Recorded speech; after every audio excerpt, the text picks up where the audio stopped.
want you to notice here in Genesis 6:18, and this is where he's kind of bringing this as a point here before the actual flooding goes. But he says here in verse 18, very first time the word covenant is used, but with thee will I establish my covenant, and thou shalt come into the ark, thou and thy sons and thy wife and thy sons' wives with thee.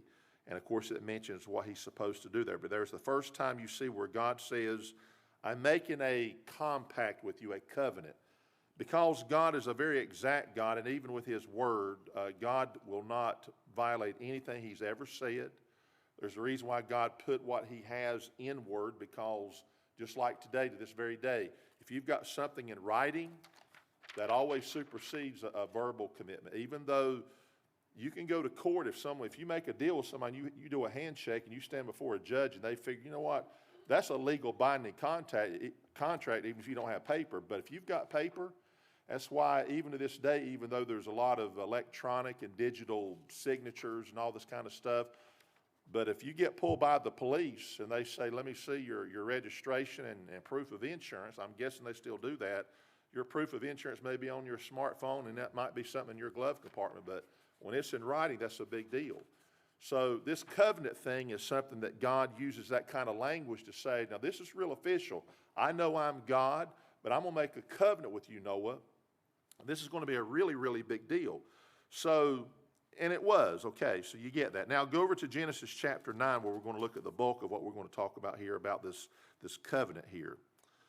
All right, so at this point, the flood has occurred, all right, and they're going to get off this ark and all these animals, and at this point, it's, a new life, really.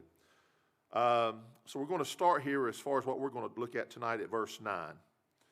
All right, and it says, and I, behold, I establish my covenant with you and with your seed after you. Now that seed is not trying to say, when we think about seed, there's a lot of ways you can look at this depending on the circumstance.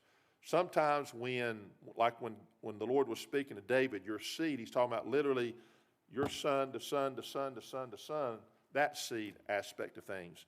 In this case, it's talking about mankind. It's talking about everybody after you, and it's not, the criteria is not, it's, you're the promised seed, even though I know it went that way, but my point is, in this particular place here, God is saying, your seed is everybody that will be born after you, and this is a covenant I made, and that would include us tonight right here in this room. That's part of that seed, okay, the living people, all right? Notice verse 10. And with every living creature that is with you. And you say, well, that's just a word used to mean also man. Well, notice what he said then. Of the fowl, of the cattle, and of every beast of the earth with you, from all that go out of the ark to every beast of the earth. He says, I've got a covenant with him too. Isn't that amazing that God says, I've made a covenant from this point on, Noah and your family here, and all the living that comes off this ark. I've made a covenant with all the living, the fowls, the cattle, all of that. All right, look at 11. And I will establish my covenant with you. Now you look and you think, well, what is God making such a big deal about establishing and maintaining this thing? Because God is that exact. You do know that when you got saved, God wrote your name in a book called the Lamb's Book of Life. And even though God doesn't need to say, let me see that book because I forgot who's all in that. God doesn't operate that way.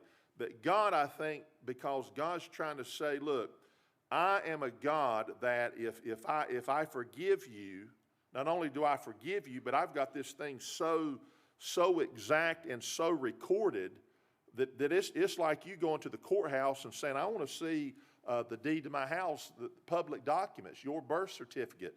You can still get that today. And we make a big deal about all that kind of stuff. So the point I'm making is God does too. And God here saying, look, he says, I'm going to establish my covenant with you. Neither shall all flesh be cut off anymore by the waters of a flood. Now, yesterday you may have been thinking, boy, Lord, I don't know, that one seems pretty scary because there was a lot of flooding, and hopefully you didn't get into too much trouble. But there are places that it was pretty severe flooding, and sometimes people lose their life from these situations. So he's saying The whole earth will never be destroyed by the waters of a flood, neither shall there any more be a flood to destroy the earth. And there's the promise. Look at verse 12. And God said, this is the token of the covenant, which I make between me and you and every living creature that is with you for perpetual generations. That means continuous generations. It's just like when the Lord said, upon this rock I will build my church, and the gates of hell shall not prevail against it. That is a promise of perpetuity, as we use that word, kind of the word used here, perpetual. That starts here and continues. So I like the fact that he says between me and you and every living creature. So we know what the token is, but let's read it officially, because this is the only way we really know about it from this account here in the Bible. He says, I do set my bow in the cloud. Now we know we call that the rainbow, but the Bible just uses the word bow. I do set my bow in the cloud, and it shall be for a token of a covenant between me and the earth. Isn't that amazing? And it shall come to pass when I bring a cloud over the earth, that the bow shall be seen in the cloud. Now let's just stop here a minute.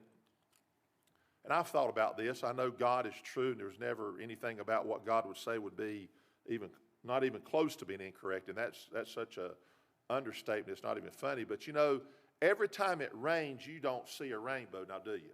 Yesterday, I didn't see a rainbow. Off and on the sky, it'd be raining. It'd be kind of light. And obviously, it'd get really dark. I heard some thunder, some lightning. And the point is, I didn't look out and go, now, praise the Lord, even though it's raining like crazy. There's going to be a rainbow every time it rains. Well, it just doesn't do that. But does it not above the clouds? You know, above all that thick clouds, the sun is shining above those clouds. If you've ever taken an airplane flight and you're flying and you're looking down on the clouds and you see this cloud deck, and once those, if you've ever been on flying at 30,000 and all of a sudden you start to descend, there's a while you look at it, you're going, man, I can't see a thing. And thank God they've got instruments and they can handle that.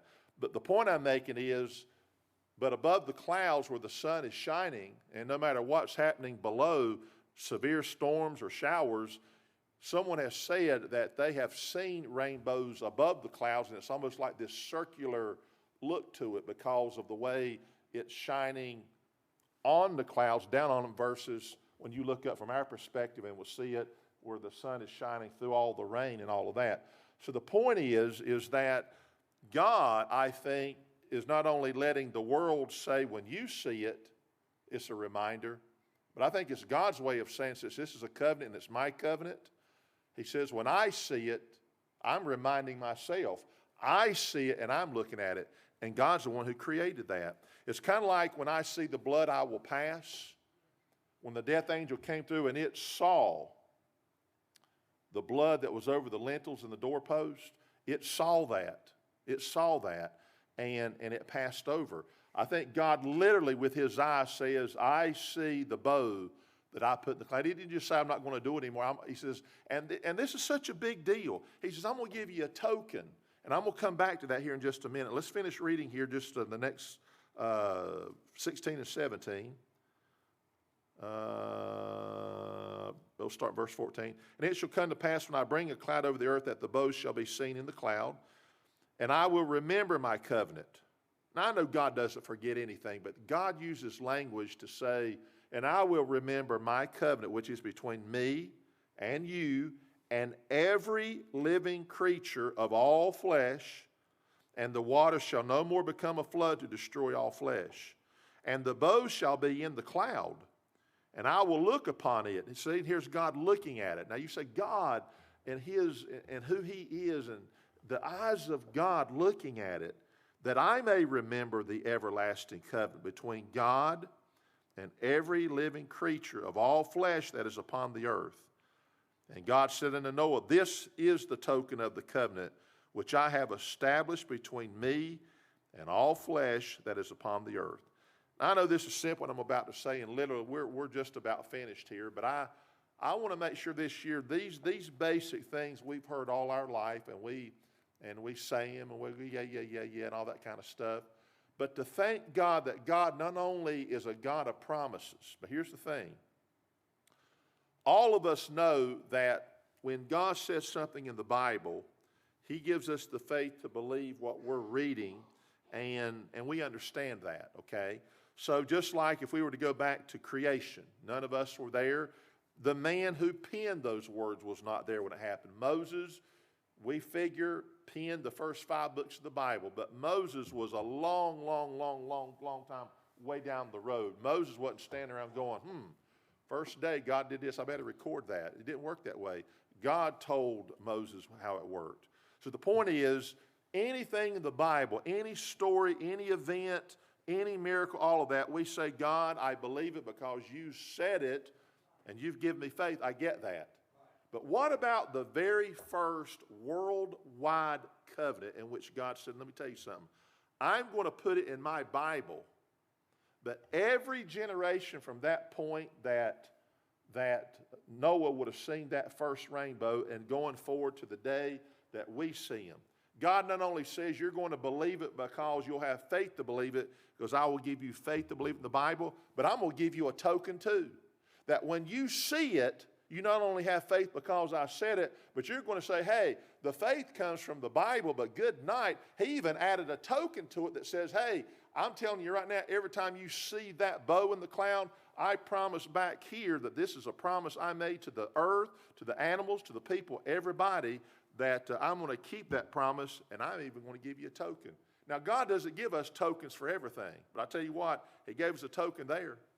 And by the way, I think it's one of the reasons why, people have tried to steal this rainbow symbol.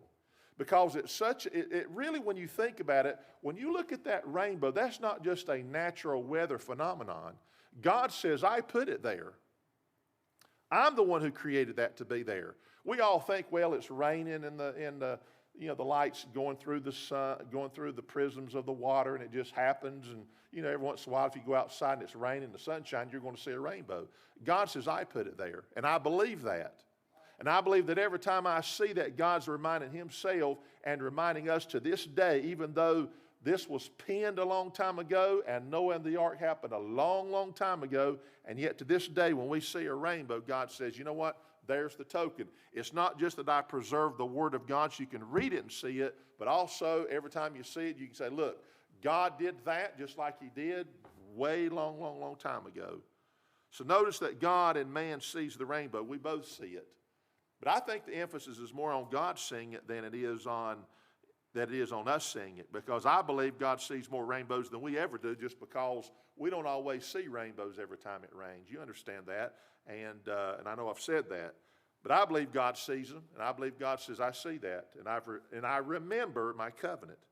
It is possible that only God sees rainbows at given times. Realize that God gives a visible sign, the rainbow, to a spoken promise. Think of all the things that we believe because it's the Word of God. And I was thinking when I was putting this together, I was thinking, remember when Thomas says, unless I see, the prints, the scars, and I see the side where the spear, he says, I won't believe. Now, the Lord allowed him to see that. But He did say, now blessed are those who don't see it and they'll believe. We understand that. Praise God for faith. And yet God says, but you know what, in this particular case right here, it's such a big deal that this whole thing happened because of God's judgment. God says, I see a world down here, and it's wicked and vile, and there's one family. I'm going to save all of them and the animals, and the rest of the world will be totally destroyed. There was the judgment of God, and yet at the same time we see this mercy that God would never do that again like that. Now, there's going to be a day He'll destroy the world with fire. We all know that. But it's still God's way of saying, yeah, but every generation then. I just wonder, and really I'm more convinced that the animals have more of an ability to recognize God than I think we give them credit for. I don't believe they have a soul. I'm not here trying to tell you, as much as I love the pets I've had, that they've got souls. There's nothing in the Bible that tells me they do, and so I'm not going to go there. But I do know this. I do believe that if God put a sign in the heavens and God says that's there for the animals to see it too, then I believe there's something about an animal, as dumb as they are compared to human beings and reasoning, I believe there's something that God placed inside them that says, if you see that rainbow, animals, then you'll know as an animal, I will not destroy this world again, which would include the animals that perish too. You'll know that's God, your creator. Now, I believe that. Now, whether or not they understand redemption, all that, probably not. But I know this. I believe when God says it's there for the animals to see too, then I believe that God gives them the ability to understand that aspect of things. I believe that. It certainly reminds all of mankind of God's holiness and His grace, which is one of the reasons why I believe that the rainbow symbol was hijacked, because it's one of those things.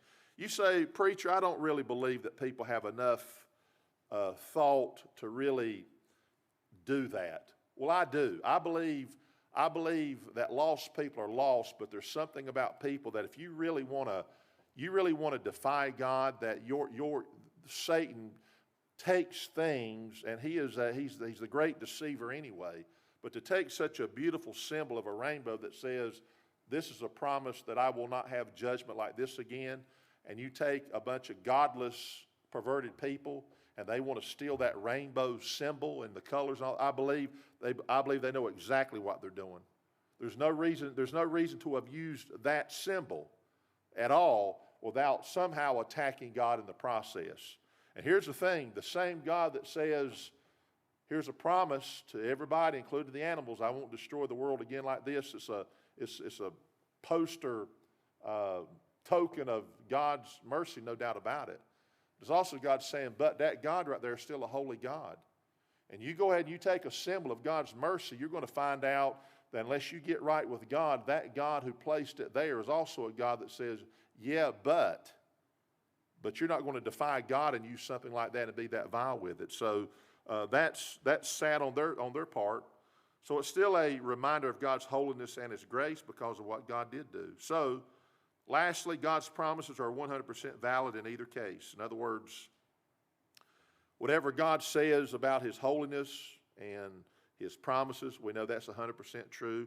We also know that God, He says, if you don't go the route that God has laid out, the blood route and all these other things, and God says all that's 100% true. It will come to pass. So I thank God for the token. I guess what really is striking about it is that we wouldn't have to have a rainbow to know that God. In other words, if God just says I won't do that again, we'd say, well, He's just not going to do it again, because just like anything else we look in the Bible. But isn't it amazing that He destroyed the whole world like He did, and He said from that point on, and you see the rainbow. Not only can you say, God said it, you could take a little child out there and say, you see that right there? And there's something about a rainbow. Every time you see one, I don't think you ever go, well, I've seen that before and big deal. Every time you see one, it's amazing how many people take pictures of rainbows because you don't see them a lot. And sometimes, remember, when they're real vivid, and sometimes you get them double rainbows, there's just something about, I think even an atheist has to look at the awe of that and to think, wow, that's, from their perspective, I guess a pretty amazing natural phenomenon. And from God's perspective, that's a promise. And even a child, you can teach them something about God by saying, now God said it, and we believe it, right? Yes. But isn't it amazing that God put this beautiful rainbow up there to let you and me know that God, He will never destroy this world but with water again. And Noah and the ark is such a simple story that many children get told that story. And then you think about it, but I wonder how you tell a story about, do you know why He built the ark? Do you really go there and say because God was going to destroy everybody? I mean, the animals 2 by 2 and all, that's pretty neat. And an ark is pretty neat.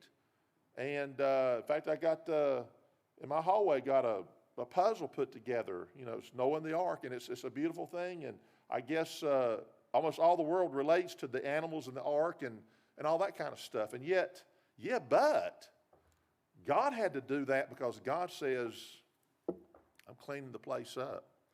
So anyway, the token, I guess, is the big deal here. So the covenant, here we go.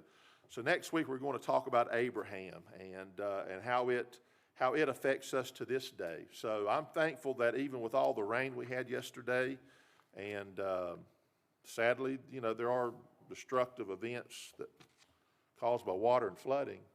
But I know this, God says it'll never get to the point, though, where I say, you know what, I'm going to destroy it all with water again. He's not going to do that. So that's a wonderful God.